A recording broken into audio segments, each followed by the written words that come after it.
ہو جاتا ہے، کائنات میں فقط ایک ایسی آنکھ تھی جس نے جسے بھی دیکھا وہ بیمار نہیں ہوا، شفا یاب ہو گیا۔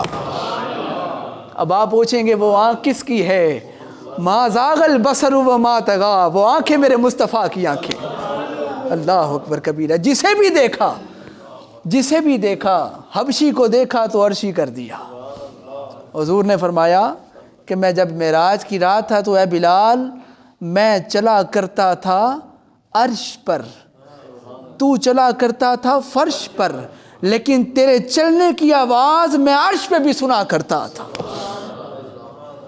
تیرے چلنے کی آواز میں اپنے عرش پر بھی سنا کرتا تھا۔ لے ادھر ہی آ جائیں واپس۔ آنکھوں سے ایک نکلتی ہے شعاع جو نظر نہیں آتی، جسے وہ کیچ کرتے ہیں ہمارے آج کل، جسے وہ بائیو میٹرک سسٹم نئے طریقے سے جو آیا ہے، وہ آنکھیں شعاع، اور اسے قرآن نے آج سے 1400 سال پہلے بیان کر دیا۔ جیسا جیسا انسان چلے گا نا، قرآن پر تدبر تفکر کرے گا، قرآن کہتا ہے اب آج 1400 سال بعد سائنسدانوں نے ایک نئی تحقیق کی اور کہا کہ ستارہ جو ہے ستارہ، اس کی بھی آواز ہے، ستارے کی بھی آواز ہے۔ ریاض پوچھا گیا کون سی آواز ہے؟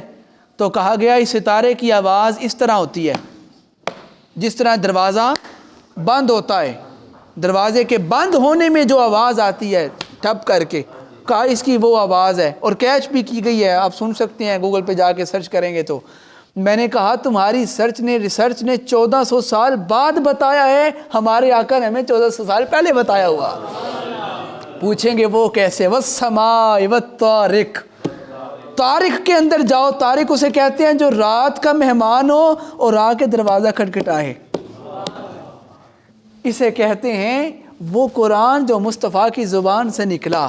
امام فخر الدین الرازی رحمت اللہ تعالی علیہ، آپ نے کیا خوب لکھا، آپ فرماتے ہیں انسان جب قرآن پر تفکر اور تدبر کرے گا، دیکھیں نا میں آپ سے اکثر بھی ایک بات کہا کرتا ہوں، لوگ دوست میرے ساتھ ناراض ہوتے ہیں، جی شاہ صاحب آپ اہل سنت کے خلاف ہی بات کرتے ہیں۔ میں نے کہا اہل سنت کے خلاف کیا کرنی ہے؟ جہاں میں غلط ہوں گا میں اپنے آپ کو وہیں بھی غلط کہوں گا، ممبر رسول پہ بیٹھ کے میں اپنے آپ کو غلط کہوں گا جہاں پہ میں ہوں گا۔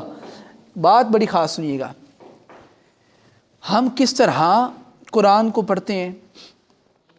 میں آپ سے پوچھتا ہوں کیا ہمارا قرآن ہمارے گھر ہر روز کھلتا ہے؟ نہیں کھلتا۔ کیا ہمارا قرآن جب کہا گیا اس کو سنبھال کے رکھو، اس کو احتیاط سے رکھو، تو ہم نے اتنی سنبھال کے رکھا کہ اسے 5ویں شیلف پہ رکھ دیا؟ ایسا ہے کہ نہیں؟ وہ نیچے نہیں اترتا۔ پھر ہم کہتے ہیں برکت کیوں نہیں آتی؟ بھائی بولے نا برکت کہاں سے آئے جب گھر میں قرآن کی تلاوت ہی نہیں ہونی؟ ہم پھر اس قرآن کو تلاوت کرنے کی بجائے، خود پڑھنے کی بجائے، مدرسے سے بچے کو بلاتے ہیں، جامعہ مسجد سے بچے آتے ہیں اور آگے قرآن کی تلاوت کرتے ہیں کہ نہیں؟ ہمارے گھروں میں کرتے ہیں۔ کیوں کرتے ہیں؟ تاکہ ہمارے گھر میں اللہ کی رحمت ہو جائے۔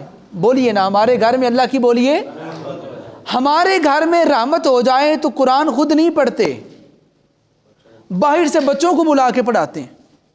اگر وہ آ کے پڑھیں گے تو زیادہ بہتر یہ نہیں کہ ہم خود قرآن پڑھیں، ٹھیک ہے؟ اگر ہم سمجھیں کہ رحمت نہیں ہو رہی، کام میں بندش ہے، تو یہ سارے معاملات کو دیکھ کے بجائے کہ رب کے حضور جھکنے کے، کیا ہم درگاہوں پہ نہیں چلے جاتے فوری پریشان ہو کے؟ آستانوں پہ تعویذ لینے کے لیے جاتے ہیں کہ نہیں جاتے؟ اس سے پہلے ایک تعلق ہے نا، کیا صحابہ اکرام کے بارگاہ میں چلیں کہ آپ سبحان اللہ کہیں تو؟ ایسے صحابہ بتائیں نا کہ جب آپ مشکل میں ہوتے تھے تو آپ کیا کرتے تھے؟ جب حضور بظاہر نہ تھے، حضور وصال فرما گئے، تو صحابہ اکرام سے پوچھیں نا صحابہ آپ کیا کرتے تھے جب مشکل آ جاتی تھی؟ تو وہ کہتے ہیں ہم نماز پڑھتے۔ بولیے، نماز پڑھتے۔ کہتے ہیں ہماری نماز بعد میں ختم ہوتی، مشکل ہماری پہلے دور ہو جاتی۔ تو کیا نمازیں بھی وہی نہیں؟ آج بھی عبادت بھی وہی، انداز بھی وہی، طریقہ کار بھی وہی، اوقات بھی وہی، وقت بھی وہی، ہر چیز وہی، لیکن جب وہ پڑھتے تھے تو مشکل دور ہوتی تھی، ہم پڑھتے ہیں تو دور نہیں ہوتی۔ وجہ کیا ہے؟ کیا وجہ درمیان؟ وجہ یہ ہے کہ وہ پڑھتے تھے بالمعنی، انہیں اس کے معنی کا بھی پتہ ہوتا تھا، ہم رب کی بارگاہ میں کھڑے ہو کے کیا بات کر رہے ہیں، اور ہمیں اس چیز کا پتہ ہی نہیں ہوتا. ہم اللہ کی بارگاہ میں کھڑے ہوتے ہیں, لوگ کہتے ہیں نماز میں دل نہیں لگتا. وہ اس کی وجہ یہ ہے کہ ہمیں پتہ ہی نہیں ہے کہ ہم اپنے خالق سے بات کیا کر رہے ہیں. اس سے بڑی بے وفائی کیا ہو سکتی ہے کہ فجر کی نماز زیادہ سے زیادہ 5 سے 7 منٹ کی ہوتی ہے اور 5 منٹ میں اپنے رب کو ہم خالص نہیں دے سکتے.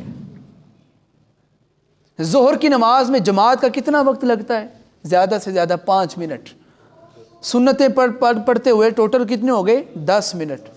10 منٹ بھی جو اپنے 24 گھنٹوں میں سے اپنے رب کو نہ دے سکے.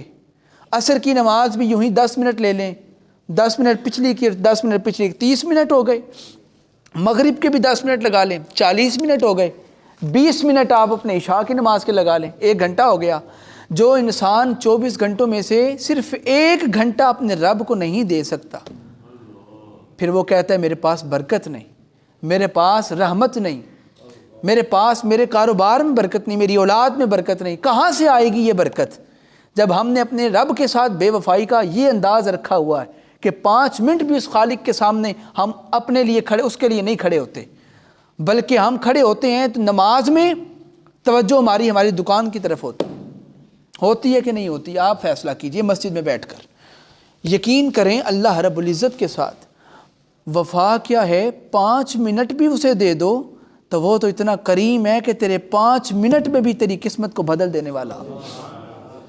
وہ چیز جو انسان خود نہیں کر سکتا, اس کا ساتھی نہیں کر سکتا, اس سے محبت کرنے والا نہیں کر سکتا, 5 منٹ اس کی بارگاہ میں صحیح معنوں میں خالصتاً پیش کیے جائیں تو اللہ رب العزت وہ ہے جو تقدیر لکھنے والا بھی ہے اور تقدیر کو بدل دینے والا بھی ہے. تقدیر لکھی کس نے ہے؟ بولیے اللہ نے.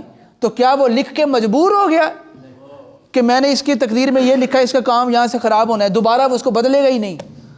وہ کیا وہ قلم, لوح قلم, وہ قلم ابھی اس کے پاس نہیں, اس کی مرضی پہ نہیں چلتا, وہ جب چاہے جس کی تقدیر چاہے بدل دیتا ہے, کسی کو جہنمی بنا دیتا ہے, کسی کو جنتی بنا دیتا, یہ اس کی مرضی ہے.